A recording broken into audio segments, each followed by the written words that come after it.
Hello বন্ধুরা, আমি তোমাদের সামনে আবার একটা নতুন রেসিপি নিয়ে চলে এসেছি। এটা হচ্ছে চিকেন কষা। তো চিকেন কষা মানে বানাতে গেলে কী কী উপকরণ দিয়ে বানাতে হবে এবং কীভাবে বানাতে হবে চলো দেখতে থাকো ভিডিওটি। এখানে আমি নিয়েছি পেঁয়াজ কুচি, টমেটো কুচি, আদা রসুন একটু থেতকে নিয়েছি। তো চলো, তারপরে আমি এখানে নিয়েছি মাংসগুলি ভালোভাবে আমি ধুয়ে একটা ঝাঁকার মধ্যে জলটি নিচড়িতে দিয়েছি, কারণ জলটি ভালোভাবে নেমে না গেলে কিন্তু মাংসটার থেকে জল বেরোবে। তো দেখো মাংসর পিসগুলো কত সুন্দর, কলিজাটা দেখো, এখানে আছে লিভার, কলিজা, মাংস সব মিক্স আছে। তো চলো এটি বানাতে গেলে, তো আমি এখানে একটা পাত্র নিয়েছি, পাত্রর মধ্যে আমি তেল দিয়ে নিয়েছি।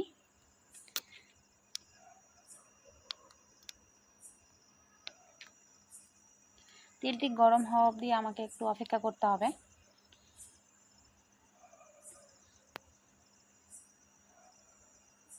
তেলটি গরম হয়ে গিয়েছে, আমি এখানে দিয়ে দিলাম পেঁয়াজ কুচি,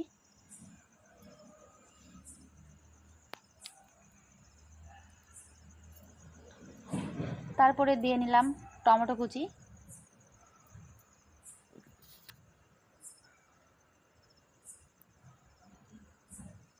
একটু নেড়ে দিচ্ছি।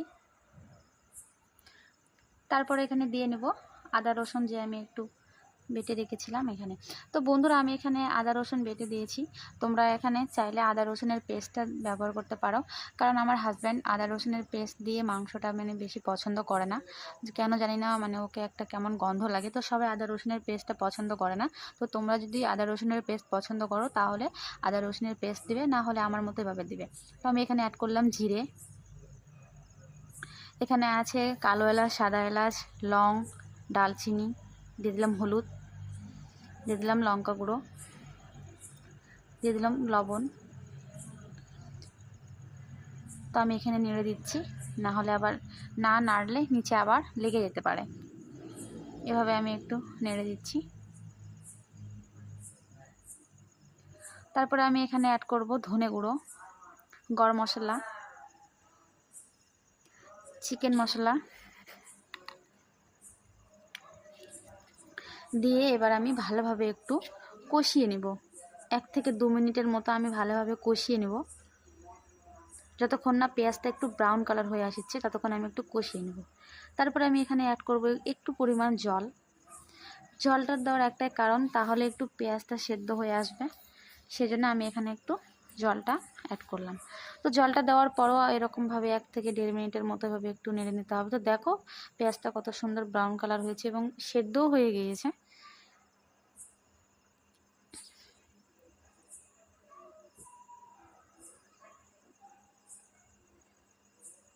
তো আমি এখানে দিয়ে দিলাম এবার মাংসগুলো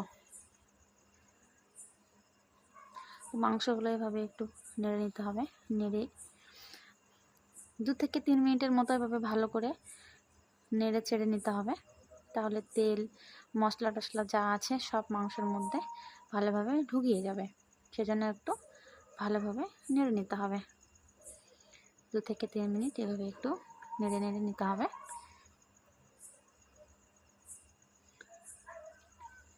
খেয়াল রাখতে হবে নিচে দিকে যদি লেগে না যায়, এভাবে একটু নেড়ে নিতে হবে।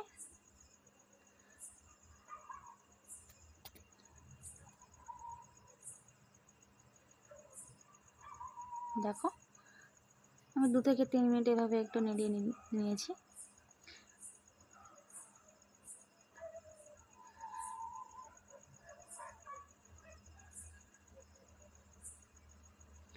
এখন আমি একটু পরিমাণ জল এখানে ব্যবহার করব, বেশি দেব না, একটু দেব, শুধু মাংসগুলো একটু হালকা সেদ্ধ করার জন্য আমি এখানে জলটা অ্যাড করব।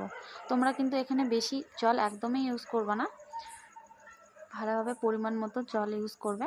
এখানে জল ইউজ করার একটা কারণ, মাংসটা তাহলে সেদ্ধ হবে এবং মশলাটা পুরো মাংসের ভেতরে ঢুকিয়ে যাবে, সেজন্য আমি একটু পরিমাণ জল ব্যবহার করলাম। এখানে জলটা মাংসটা সেদ্ধ হওয়ার জন্য আমি একটা ঢাকনা দিয়ে এখানে ঢেকে রাখবো।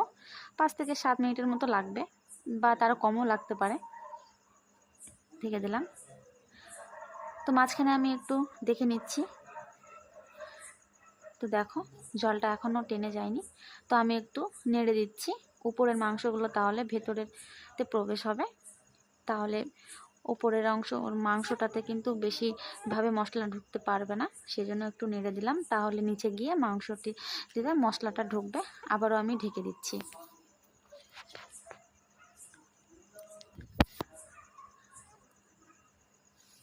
তো ফাইনালি জলটি পুড়িয়ে গিয়েছে, দেখো কি সুন্দর তেল বেরিয়ে এসেছে। আর গন্ধটা যে হয়েছে না, কি বলবো। তোমরা বাড়িতে এভাবে বানাবা, তাহলে বুঝতে পারবা এরকমভাবে চিকেন কষাটা খেতে কত মজাদার হয়। তো বন্ধুরা বলে বোঝাতে পারবো না। তো এখানে একটা টুইস্ট আছে, এখানে কিন্তু যে তেলটি বেরিয়েছে তেলটির মধ্যেই কিন্তু চিকেনটাকে মানে মাংসটাকে এইভাবে কষাতে হবে। এখানে কোনো পরিমাণ মতো কিন্তু জল অ্যাড করা চলবে না। এখানে জল অ্যাড করলে কিন্তু মাংসটা ভেঙে যেতে পারে। তেলটা আছে, তেলটার মধ্যেই ভালোভাবে সুন্দর করে 6 থেকে 7 মিনিটের মতো এখানে ভালো রকম করে মাংসটি কষিয়ে নিতে হবে। একটু মানে অনবরতই একটু নাড়তে হবে, বেশি আবার মানে নাড়লে আবার মাংসটা ভেঙে যেতে পারে। তো মানে একটু ধৈর্য সহকারে একটু মানে ভালোভাবে এরকম করে চারিপাশ দিয়ে ঘুরিয়ে ঘুরিয়ে নেড়ে নিয়েছি। তো আমি এখানে এখন ঝোলের জন্য পরিমাণ মতো জল অ্যাড করব। তোমরা যে যেরকম ঝোল পছন্দ করো সে সেরকমভাবে এখানে জল অ্যাড করবে। তোমরা যদি চাও আমরা বেশি ঝোল মানে পছন্দ করি না, তাহলে সামান্য পরিমাণ দেবা।